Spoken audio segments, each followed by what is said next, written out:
Hello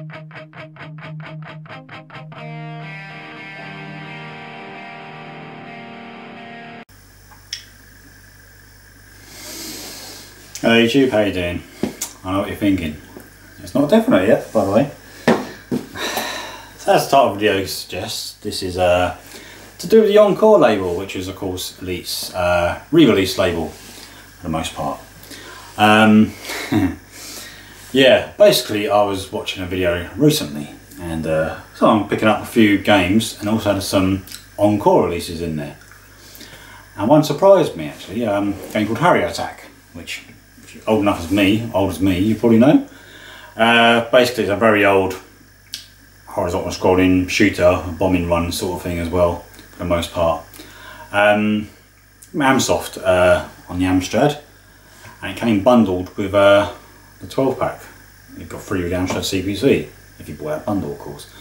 But it's got a release on the ENCORE label on the Spectrum or Commodore, perhaps both, I'm not sure, I can't remember now.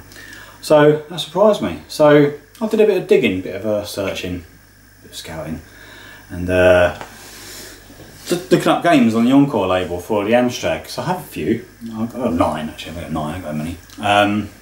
Just seeing how many work. So obviously it's not going to be as many as like the Kicks label, the Hit Squad label, so not over 100.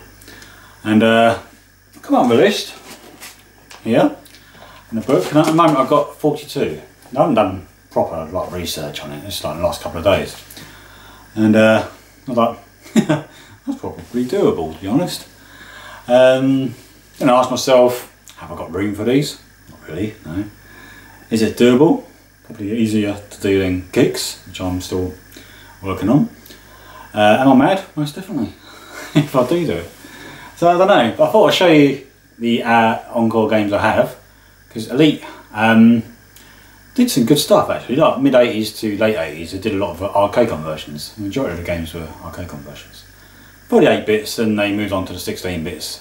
I think they've done better with the 8-bit conversions, if you ask me. Yeah, so some good games, some okay games, some should have been better games, obviously, as I was saying. But that's the same with pretty much any label, isn't it? I reckon.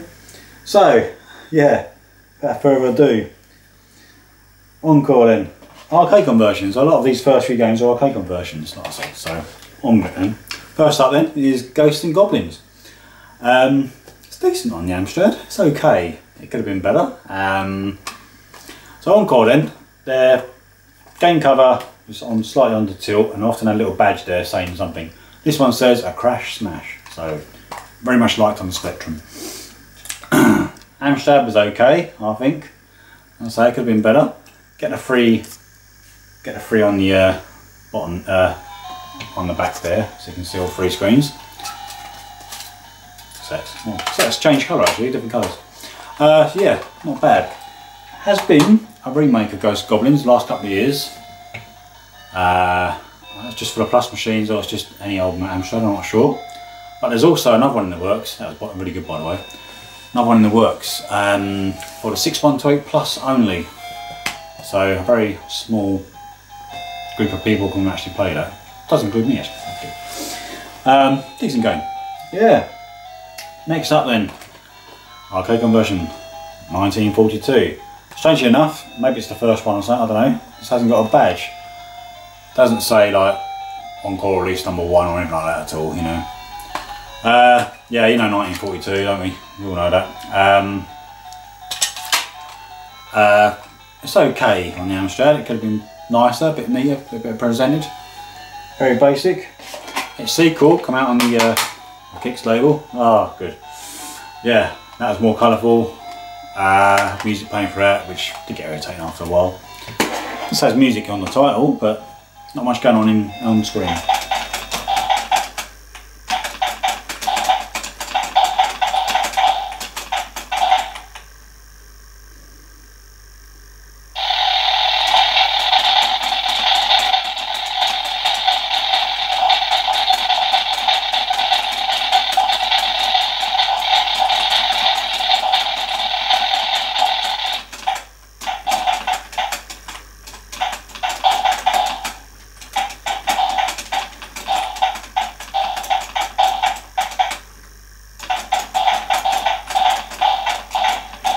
well, I didn't mention Ghouls and Ghosts, which is the sequel to Ghosts and Goblins.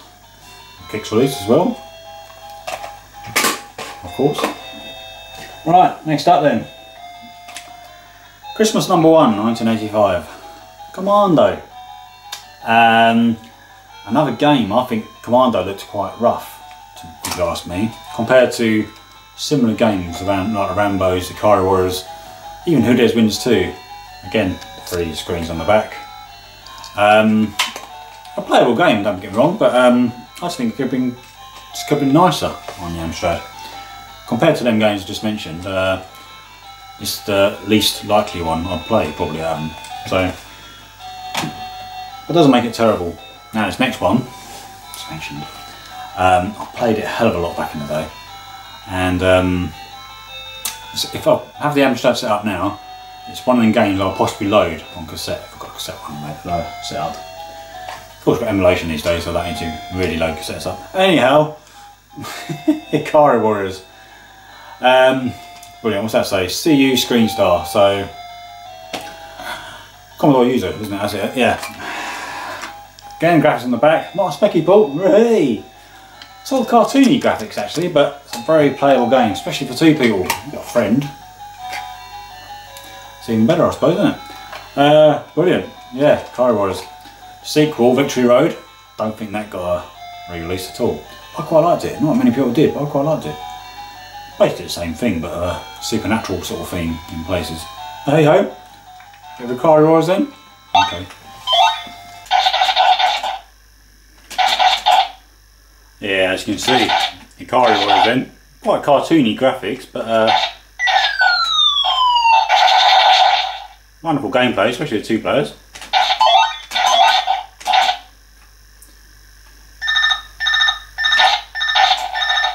Got the old tank.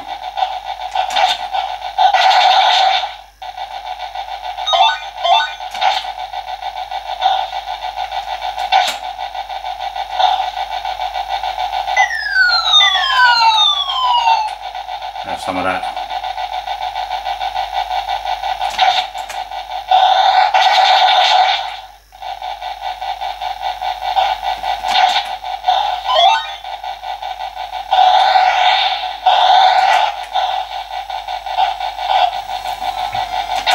Yeah, so next up then, well, it's playing in the background, isn't it? Space Harrier. Another arcade conversion. And the Amstrad version is actually quite good. Again, the screen's on the back. You can't really have to see, I suppose.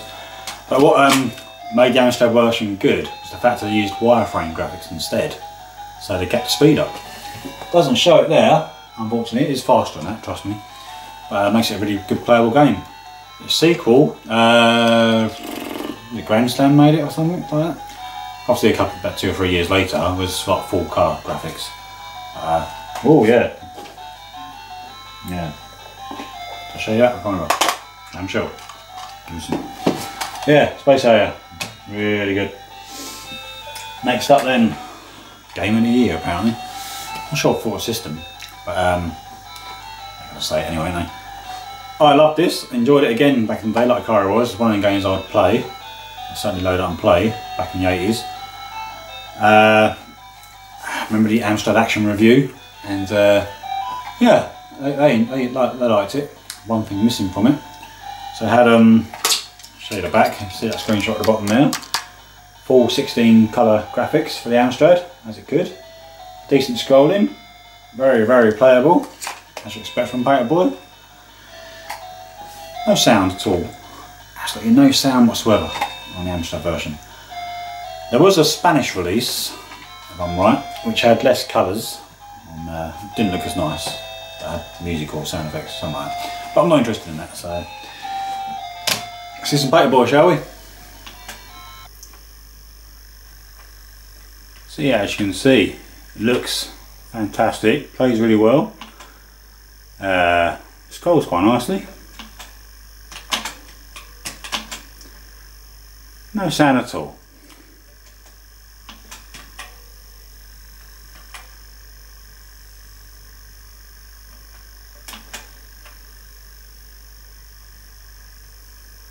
Yeah, good stuff, mate, boy. Just missing sound.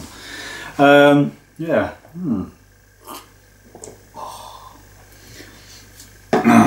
Didn't far too much coffee. Did I show you the? No, I didn't. Clamshell Space Harrier. So a lot of the games come in clamshells before they move to plastic cases. Love a clamshell. Alright, next up then. Now this is a game coming in a bundle some time ago, so I've never played it.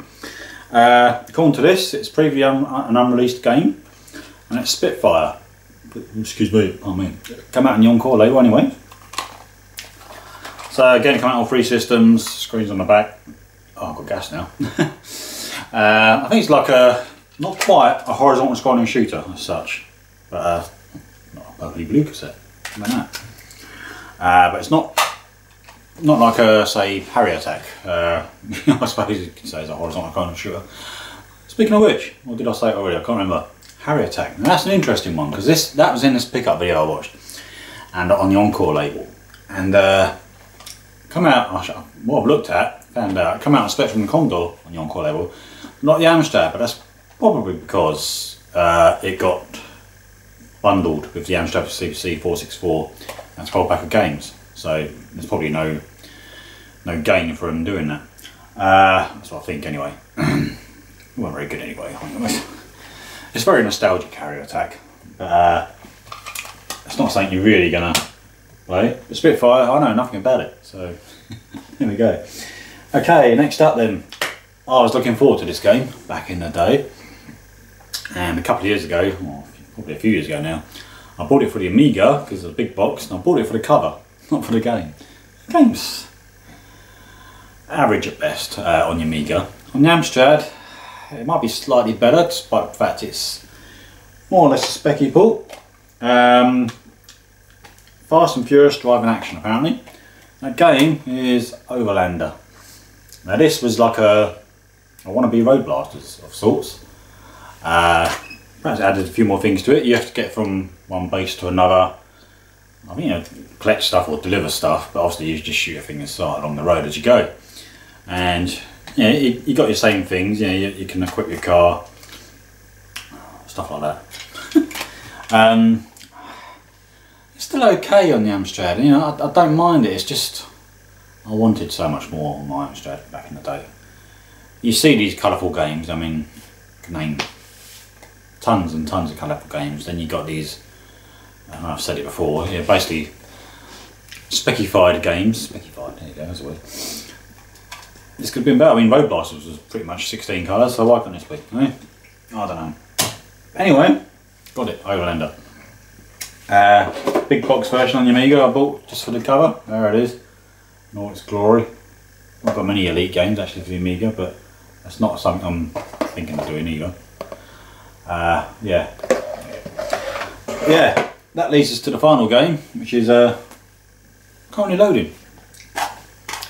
This was quite a rage back in like the mid 80s. One of them things. I don't know. I just seem to be very aware of it for some reason.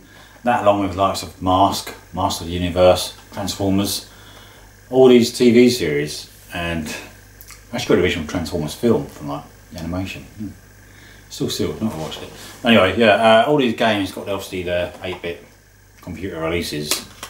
I mean, many of them actually great. Thundercats, I sort of enjoyed it back in the day, but the enemies are pretty relentless, so you got to be quick action. Shall I show you? I can't remember if I showed you or not. Not got a big box version of this actually. It's just more or less specified. Game in a month apparently. There you go. But it's quite good. Isn't it? It's a hack and slash. You collect some things. I don't get very far on it at all, but there we go. Thundercats. That is all of them. Just 9 games. As you can see, they got all different colours. So I don't know if that means anything or not, although it's just design. It doesn't represent software houses because most of them are from Elite anyway. So, game category perhaps? I don't know. Anyhow, yeah, so as I said earlier, 42 games I've come up with so far. you know anywhere a specific list, let me know.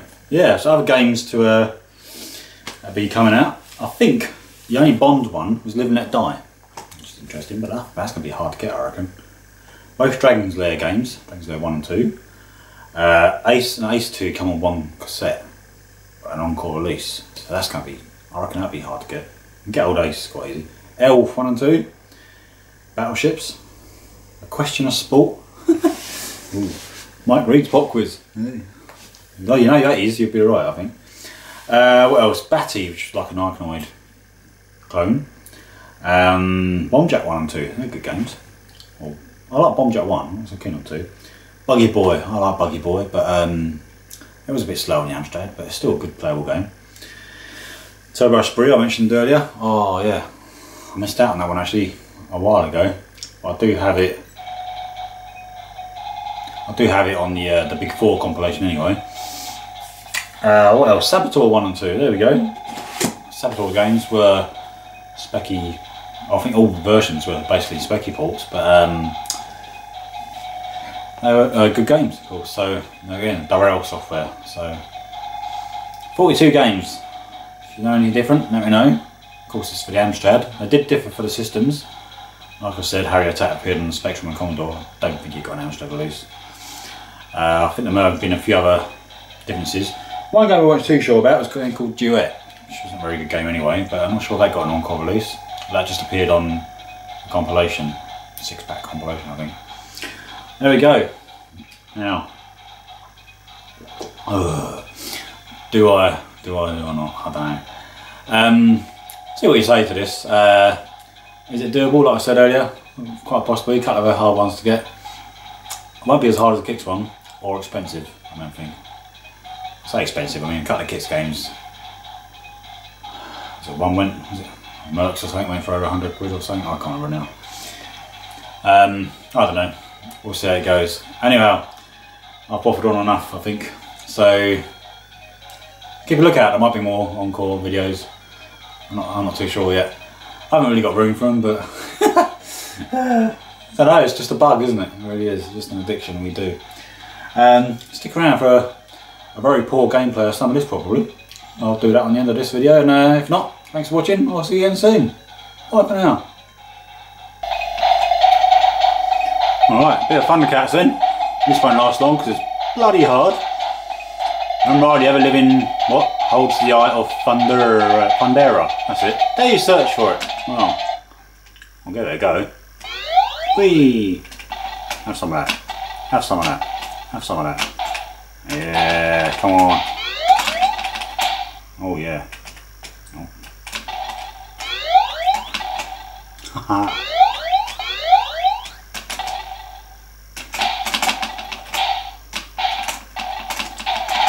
God blimey. Yeah, Thundercats then. All good. God.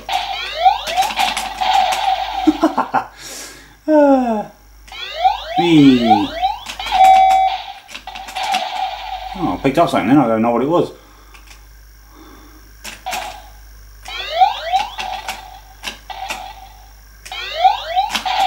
Ah. Oh, I made it. There you go, that's quick. Bit of Thundercats then. Thanks for watching, I'll see you again soon.